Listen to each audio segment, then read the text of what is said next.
Tanzania is a developing country. Just imagine, we need to incur costs in hospitals, we need to incur costs in various sectors of the country, and we still want to start from scratch. While we have something potential, which when strengthened will ensure productivity to the maximum full best. Also, they say that if some things will be seen good, then we won't change. They're supporting us. We are saying that there are things which are good, that's why we're not going to change. So if they acknowledge the fact that there are things that are good and they're not going to change, it means that they're supporting our side. Also, they're saying that there is a problem in the entire system. Dear judges, look at this. It's the agriculture book.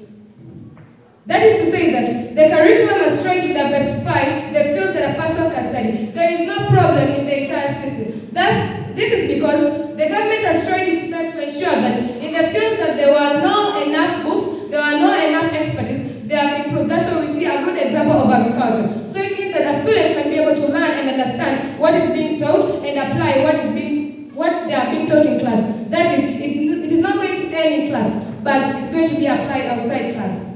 Also, they say that there are no books of Historia, Tanzania, Maadili, and computer study. So they want to tell us they study from the blue.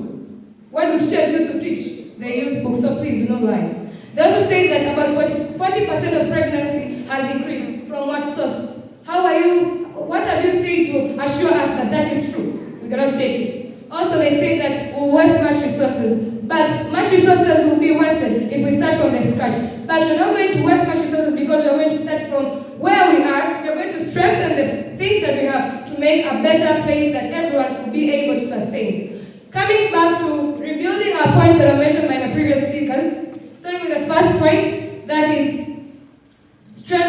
integrating 21st century schools. It is true. Starting from the civics knowledge and also the subjects that have been added, they have integrated the 21st century skills that were well explained by my deputy. That is entrepreneurship, literacy, technology, innovation, critical thinking, and creative thinking. Also, it is promising. Look at the fields that are being improved. It seems that after some time, if they are being kept much emphasis on them, they will come up and bring some development in our country. Look at IST, coding, computer studies, and PCM. It's very promising that after some 10 years, our country will be somewhere that which was never expected before. Also, we said about inclusivity. According to the TAMISEMI report, which was explained by my deputy opposition leader, that Professor Mkena explained very well that this is very inclusive. That is, it will include those people who are dropped out from school, who are pregnant, and now can study very well. Also the disabled people, also even the old people now can even get education. That is, we see the school, Shule ya Msingi ya Mtangi U in Twara,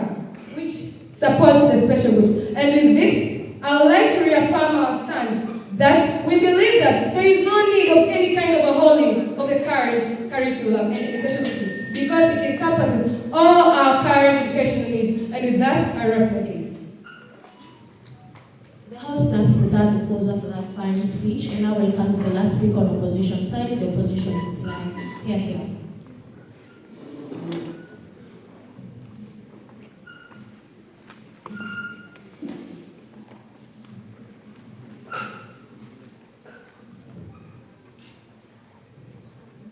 I begin my speech in 3, 2, 1. Honorable educators, my worthy opposition proposition, greetings once more. I'm here to give a reply speech concerning why our side as the opposition won. But before that, I would like to pose a very funny question to the proposition side. They say they don't have books for computer science. But then, how did you study computer science without books?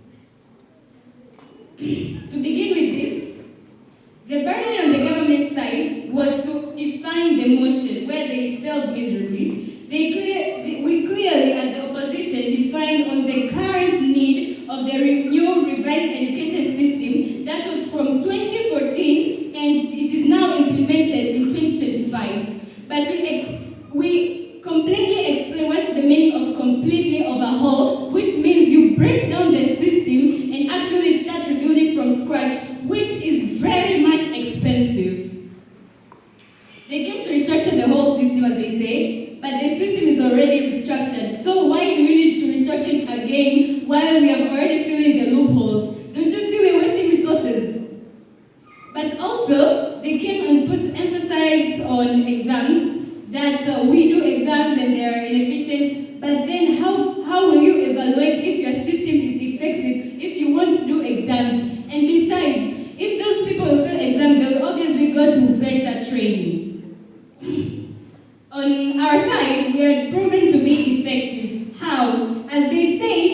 education system is sustainable. It covers the 21st century skills, technology, and entrepreneurship skill, and we have enough infrastructure as how we had seen our government supporting the people from the rural and both urban, providing the school infrastructure such as enough textbooks, as how my deputy came and show you proof, real and vivid proof of the textbooks, desks, and all other infrastructures.